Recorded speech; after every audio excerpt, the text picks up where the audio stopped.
Well, my first guest tonight says it is still possible to prevent the worst of global warming with the help of artificial intelligence. In his new book, Solomon's Code, Humanity in a World of Thinking Machines, Olaf Groth writes that AI will enable us for the first time to improve humanity with no zero-sum game. Olaf Groth is a professor at Holt International Business School, and he is the CEO of Cambrian Futures, which describes itself as a global network of thought leaders. And Mr. Groth is here with us tonight at the big table. It's good to see you again. It's, reading your book, you provide a positive message, especially when we apply it to the negative outlook on climate change that we got today. How will artificial intelligence really help us solve this climate crisis? Yeah, look, I think we are clearly addicted to high growth in the economy, and we are addicted to a carbon-based economy. We need to change the model of growth. That requires cutting deals between the various stakeholders, which is really what's holding up more progress on climate change mitigation. That's a complex optimization problem. AI, especially in conjunction or in combination with quantum computing, can help us optimize deals so we can both optimize for climate mitigation. Give me an example. Let's put it on the table. What would be something tangible? So something tangible, for instance, would be how do we design mobility services for car companies that employ a lot of people, especially in Germany or in the United States, right? How do we sell more of something which is mobility and retain maximum employment by these car makers, right? That's a non-trivial problem. Right, and it's a problem that's going to affect countries like the U.S. and Germany harder as we move forward. I want you to take a listen to what one of the young climate activists told a U.S. congressional committee last week about climate change, and then we're going to talk about that.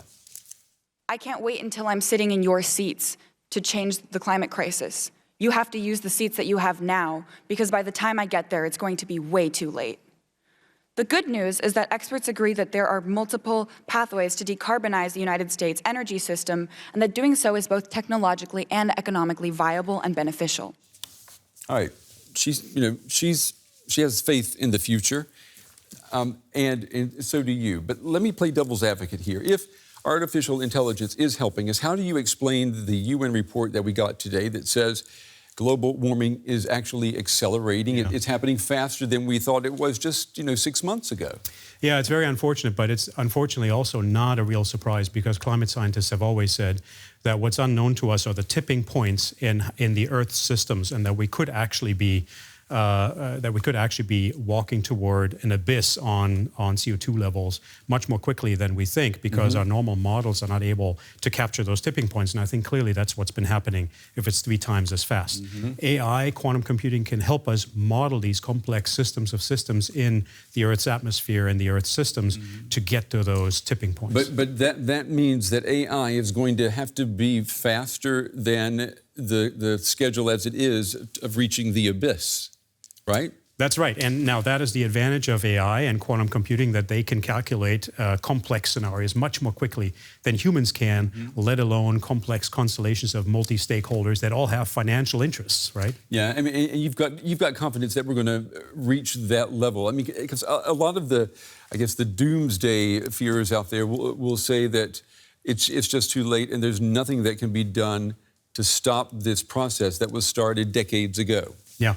I think we need to clearly get many more scientists and business people and engineers around exactly this climate change mitigation problem with AI, rather than spending that energy on selling more stuff and figuring out how we can trigger people to consume more, right? Right. And that's a business model issue. We got to incentivize these experts. Yeah, that's a good thing. That's what Greta Thunberg today was saying. these dreams of eternal growth. People have to wake up and realize that's not possible. That's right. You are in Berlin this week, and we were talking earlier. You said that you met with the government of German Chancellor Angela Merkel to discuss AI here in Germany. What did you tell the government? What did they ask you? I met with people at our office and elsewhere in the government, and quite frankly, I think the heads are in the right place. Everybody wants to make progress. There is a German AI strategy, and we can talk endlessly now over whether it's an optimum strategy. At the end of the day, you got to get onto that path of executing. And that is where Germany is having trouble. There is money dedicated, but progress is very slow because there is lots of bureaucratic, legal, commercial hurdles to be taken. And Germany, for all of its expertise and prowess, is unfortunately not very agile, not very fast. Give me an example. Where do you see the biggest stunted growth or progress in AI in Germany? Well, you know, we have entrepreneurial talent, we have scientific talent, and we have money. And yet seems to be impossible to get all three together to create scalable, large-scale ventures, because in AI and in data, size actually does matter. And so we have to scale up, and for some reason, Germany has always had problems, with few notable exceptions, such as SAP and some other companies, to scale these large digital companies. So we have to break through that and figure out how to overcome these hurdles. And that means less red tape. Less red tape, I think, greater embrace of data sharing, creating data pools, creating some governance around that. But at the end of the day, making sure that everybody can tap into those data pools and the compute power that's necessary. Yeah, that's necessary. The Internet of Things, I think, as it's known in German industry, 4.0, we're told that it's just around the corner. We're told that it's just around the corner as soon as we get 5G networks up and running, right? Yeah. Which we don't have right now. I want you to take a listen to what they are saying about 5G in China this week. Okay. Currently, all the equipment is standalone, which means all the content is saved locally. It's not saved in the cloud. Later on, with the development of 5G, all the content will be in the cloud, so that the cost of the hardware can be lowered and the content can be made in better quality, more efficient, more content and better looking. That's the benefits being brought by 5G.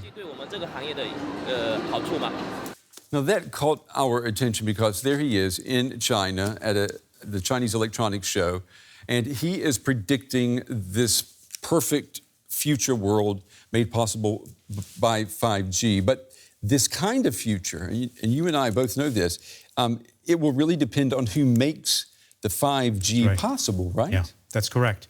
And I think we need to be very careful who builds this infrastructure of our future digital and data economy, because that's going to be the backbone on which the society and the economy operate, right? Yeah, and for example, this company right here, Huawei. Did the German government, did they talk about that today? Because there are concerns here as well as in other countries in the European Union about how much Huawei do you allow in? Well, it's a very tricky problem because there are a lot of German companies that actually rely on Huawei equipment in order to run their businesses, including telecom companies, and they can't wait for some political decision to be taken. Yet I am very suspicious because the Chinese government has been very clear in articulating that it has access to all data going through Chinese networks. And so the question is, can we develop technologies that trace what actually happens to European or American data on Huawei equipment networks? And your suspicion is, yes, Beijing can. Yes, Beijing can. Whether they do at any given point in time is to decide for cyber experts and the courts. But I personally would be very, very hesitant. And if Germany or if the UK, if they say, listen, we can't wait any longer for the technology, we have to buy some of it from Huawei. They're making a decision that goes beyond infrastructure, aren't they? Yeah. It's a political decision, and in your opinion, is it also a national security decision? It's a national security decision for sure. I do believe that we have to have secure networks. We can't do without that. I think we do need to source this from companies that are trustworthy. Some of these are Western companies, Ericsson, Nokia, some of the American companies like Cisco and others. They can step in and fill the gap. Can they do that right now? Well, it's very difficult because Huawei is admittedly ahead, so we will need time. We will probably need Huawei equipment in the first generation of the next network.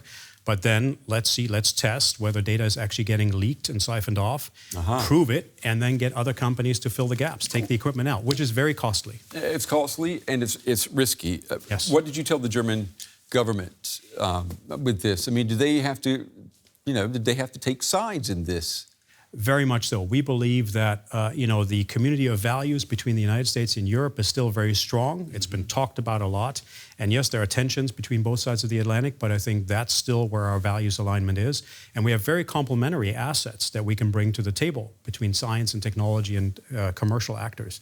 So I do believe that's closer to our vest than the Chinese model, which frankly is not respectful to the individual. And what was your feeling with the response that you got there from the German government? Well, they're obviously concerned with the German companies that rely on their supply chains, many of which rely in turn on Huawei. And so we do need to be respectful to those business plans or jobs will get lost. But I think we do need to have a strategic plan on how to deal with this. And I think they understand that. The question is, how quickly can that happen? Because networks are going up. Yeah, networks are going up. Final question before we run out of time. What about the Donald Trump factor in this? Did you get the feeling, because we've heard this many times from German members of parliament, that if there were a change in the White House, there would be also a change in the Bundestag and in the Chancellery? You know, possibly. I will tell you that I think Donald Trump, for all of his flaws, has put his finger on a wound that is there for a reason, and that is that China needs to start becoming a responsible global economic, but also ethical player. And it has to become a responsible global citizen. And so I think it is good for him to exert some pressure. And I think that won't change depending on who's in the White House. Yeah, but we'll have to see if the pressure works. Olaf Groth, the CEO of Cambrian Futures and author of Solomon's Code. Mr. Groth, we appreciate you taking the time to talk with us tonight. Thanks for having me. Thank you, Brent.